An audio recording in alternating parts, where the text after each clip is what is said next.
बिस्मिल्लाहिर्रहमानिर्रहीम अस्सलाम वालेकुम। Welcome back to my channel. आज मैं आपके साथ चिकन शामी कबाब की रेसिपी शेयर कर रही हूँ। इसके लिए मैंने 500 ग्राम चिकन लिया है। ये ब्रेस्ट पीस है लेकिन इसमें हड्डियाँ भी हैं। 400 ग्राम इसमें चने की दाल है जिसे मैंने 1 से 1.5 घंटे के लिए भिगो दिया था। अब इसमें मैंने एक दरमियाने से छोटे साइज़ की प्याज है, 2 इंच का अदरक का टुकड़ा है और 7 से 8 जवे लहसुन के हैं, वो शामिल कर दिए हैं। 1 टीस्पून भर के मैंने इसमें नमक का शामिल कर दिया है। 1 टीस्पून रेड चिली पाउडर है। 1 टीस्पून इसमें क्रश चिलीज़ है, 1 टेबल स्पून बल्कि, और इसमें गरम मसाला पाउडर है 2 टेबल स्पून।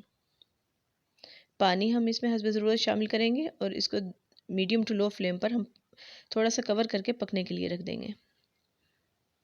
अब हमें इसको इतनी देर तक पकाना है कि चने की दाल अच्छी तरह इसमें गल जाए। चिकन तो आसानी से गल ही जाता है लेकिन ये भीगी हुई चने की दाल होती है इसलिए इसको गलने में ज़्यादा टाइम नहीं लगेगा। आधे घंटे में ये तकरीबन गल गई है। अब हमने इसमें से जो हड्डियाँ हैं वो अलग कर लेनी है और साथ साथ हम अगर चाहें तो इसको इसी चम्मच से भी मैश कर सकते हैं। ये बहुत आसानी के साथ मैश हो जाएगा सारा, लेकिन ये इसमें से हमें पहले पानी खुश्क करना है, पानी नहीं इसमें होना चाहिए। ये देखें नीचे बिल्कुल नज़र आ रहा है कि अच्छी तरह से ये ड्राई हो चुका है हमारा सारा मसाला। इस तरह मैं चम्मच से इसको थोड़ा थोड़ा मिक्स भी कर लूँगी और इसमें जो हड्डियाँ वगैरह वो भी निकाल दूँगी। ये शामी कबाब हम तकरीबन 1 माह के लिए महफूज कर सकते हैं। ये देखें इसको मैंने पीस लिया मसाले को। अब इसमें एक दरमियाने साइज़ की प्याज, थोड़ा सा पुदीना, हरा धनिया और 2 हरी मिर्चें, इन्हें बहुत बारीक मैंने चॉप कर लिया। वो इसमें मसाले में हमने शामिल कर लिया। कबाबों का मसाला जो हमने पीसा था, एक बड़े साइज़ का इसमें अंडा हम डाल देंगे। अंडा अगर गर्मियाँ हो तो आप अलग से चेक करके डालें ताकि हमारी चीज़ कोई ख़राब ना हो।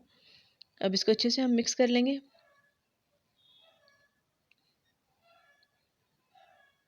ये देखें अच्छे से मिक्स कर लेंगे हम इसको और फिर इसको कबाब की शेप दे लेंगे। साइज़ हम पर डिपेंड करता है कि हम कितना बड़ा या छोटा बनाना चाहते हैं। बहुत ज़्यादा छोटे कबाब अच्छे नहीं लगते, दरमियाने साइज़ के बनाने चाहिए। इस तरह से हम कबाब बना लेंगे, राउंड कर लेंगे, साइड्स इसकी इक्वल होने चाहिए, कहीं से पतले मोटे नहीं होने चाहिए। अब इसको हम प्लेट में अरेंज कर लेंगे कबाब बना बना कर।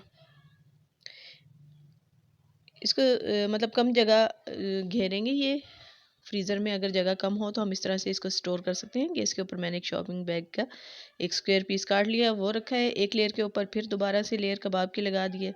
इसके ऊपर फिर से हम एक शॉपिंग बैग का स्क्वायर पीस रख देंगे और दोबारा से जितनी भी लेयर हम चाहें इस तरह लगा सकते हैं। इस तरह आपस में जुड़ेंगे भी नहीं और आसानी से जब ये फ्रीज़ हो जाएंगे तो हम इसे निकाल के स्टोर भी कर सकते हैं। उम्मीद है कि रेसिपी आपको अच्छी लगी होगी। अल्लाह हाफिज़।